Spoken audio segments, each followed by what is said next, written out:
नमस्कार दोस्तों, आपका स्वागत है शेयर बाजार इनसाइट चैनल पर। चलिए आज के हम मार्केट अपडेट की शुरुआत कर लेते हैं। सबसे पहले बात करूँ निफ्टी 50, उसमें भी 100 पॉइंट के अराउंड की गिरावट रही है। और निफ्टी बैंक की बात करें तो उसमें भी 32% के अराउंड की माइनस की थोड़ी गिरावट रही है। आज के दिन मार्केट की बात करें तो गिरावट में ही रही है, जो आप यहाँ पर देख सकते हैं। निफ्टी 50 की बात करें 26,000 के अराउंड चल रहा है। बैंक निफ्टी में 58,000 चल रहा है। सेंसेक्स में भी काफ़ी अच्छी गिरावट रही थी 300 पॉइंट के साथ। और फिन निफ्टी में भी थोड़ी गिरावट रही है और बैंक एक्स में भी थोड़ी गिरावट रही थी। आज के दिन टॉप लूजर एंड गेनर की बात करूं तो आप यहां पर देख सकते हैं ITI लिमिटेड, इसमें अच्छी तेज़ी रही थी। असाही इंडिया ग्लास की बात करूं उसमें अच्छी तेज़ी रही थी। हनीवेल ऑटोमेशन में की बात करूं तो उसमें भी अच्छी तेज़ी रही थी। SSC लिमिटेड में देखें तो उसमें अच्छी तेज़ी रही थी। Made plus health service limited में देखें तो उसमें भी अच्छी तेज़ी रही थी। आज के दिन टॉप लूजर की बात करूं तो ओरिएंट इलेक्ट्रॉनिक लिमिटेड, उसमें काफ़ी बड़ी गिरावट रही है। यूरो पैनल प्रोडक्ट की बात करें उसमें भी बड़ी गिरावट रही है। और आज के दिन नेक्स्ट लूजर की बात करूँ तो टारसन प्रोडक्ट में भी अच्छी गिरावट रही थी। फेडरल मुगल गोडसे की बात करें उसमें भी अच्छी गिरावट रही थी। और रेमन लिमिटेड की बात करूँ तो उसमें भी गिरावट रही थी।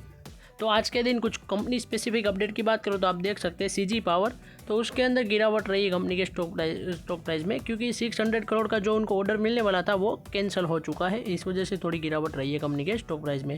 नेक्स्ट बात करूँ HAL, तो हिंदुस्तान एरोनॉटिक्स लिमिटेड में काफ़ी बड़ी गिरावट रही है, क्योंकि आप सबको पता होगा कि हमारा जो तेजस एयरक्राफ्ट था वो दुबई एयर शो के अंदर तो क्रैश हुआ था।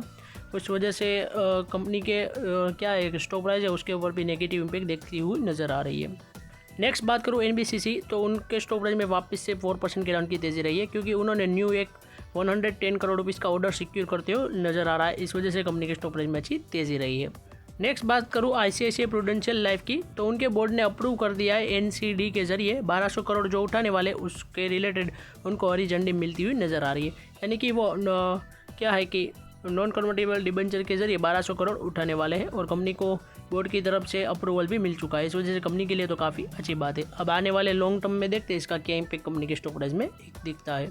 नेक्स्ट बात करूँ दिलीप बिल्डकॉन की, तो उनके स्टॉक प्राइस में 1% के राउंड की तेज़ी रही है, क्योंकि उन्होंने अनाउंस किया है एक न्यू ऑर्डर मिलते हुए उनको नज़र आ रहा है। इस वजह से कंपनी के स्टॉक प्राइस में भी देखें तो तेज़ी रही थी।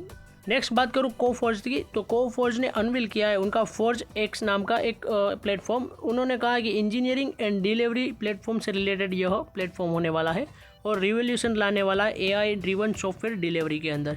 यानी कि AI बेस्ड एक प्लेटफॉर्म बनाया उन्होंने डिलीवरी और इंजीनियरिंग से रिलेटेड। और कंपनी के बात करें तो काफ़ी अच्छी प्रगति कर रहे हैं। अब देखते हैं कि आने वाले सालों में इनका AI ड्रिवन ये प्लेटफॉर्म है वो फोर्ज एक्स वो क्या कमाल करके दिखाता है, और कंपनी के लिए आज के लिए तो काफ़ी अच्छी बात है।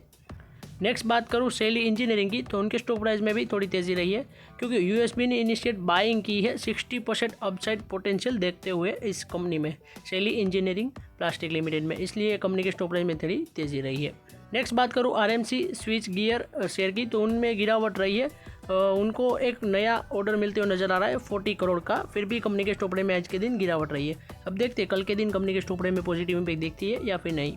नेक्स्ट बात करूँ टीमलीज शेयर, उनके स्टॉक प्राइस में 11% के राउंड की काफ़ी बढ़िया शानदार सी तेज़ी रही थी, क्योंकि इंडिया के अंदर आपको सबको पता होगा कि लेबर लॉ से रिलेटेड कुछ रिफॉर्म हुए हैं।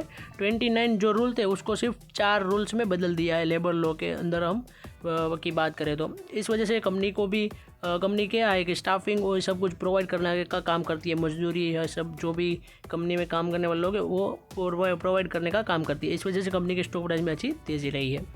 नेक्स्ट बात करूँ ग्लोबल मार्केट की, तो गिफ्ट निफ्टी एंड US 30 में गिरावट रही थी, आप यहाँ पर देख सकते हैं 24 नवंबर को। 29 नवंबर की बात करें US टेक 100 में तेज़ी रही थी, डॉ जोन्स में अच्छी तेज़ी रही थी और S&P 500 में भी तेज़ी रही थी, जो आप यहाँ पर देख सकते हैं। नेक्स्ट बात करूँ UK की मार्केट की, तो आप यहाँ पर देख सकते हैं UK की मार्केट में तेज़ी रही थी 24 नवंबर को, और फ्रांस की मार्केट में भी थोड़ी गिरावट रही थी और जर्मन की मार्केट में थोड़ी तेज़ी रही थी। जापान की मार्केट की बात करूँ 22 नवंबर को गिरावट रही थी और 24 नवंबर को चाइनीज़ मार्केट में अच्छी तेज़ी रही थी। और कुछ इकोनॉमिक इंडिकेटर की बात करो तो $1 अगेन INR की बात करें तो 89.12 तक पहुंच चुका है, जो इंडिया के लिए तो काफ़ी अच्छी बात नहीं है। Brent crude oil and WTI की बात करें तो उसमें भी देखें तो गिरावट रही है, जो कि इंडिया के लिए अच्छी बात हो सकती है। और आज के अपडेट की बात करूँ तो हमारी यहीं तक थी। ऐसे ही वीडियोस देखने के लिए हमारे चैनल को सब्सक्राइब कीजिए और बेल आइकन को ऑन करना मत भूलिएगा। Thanks for watching.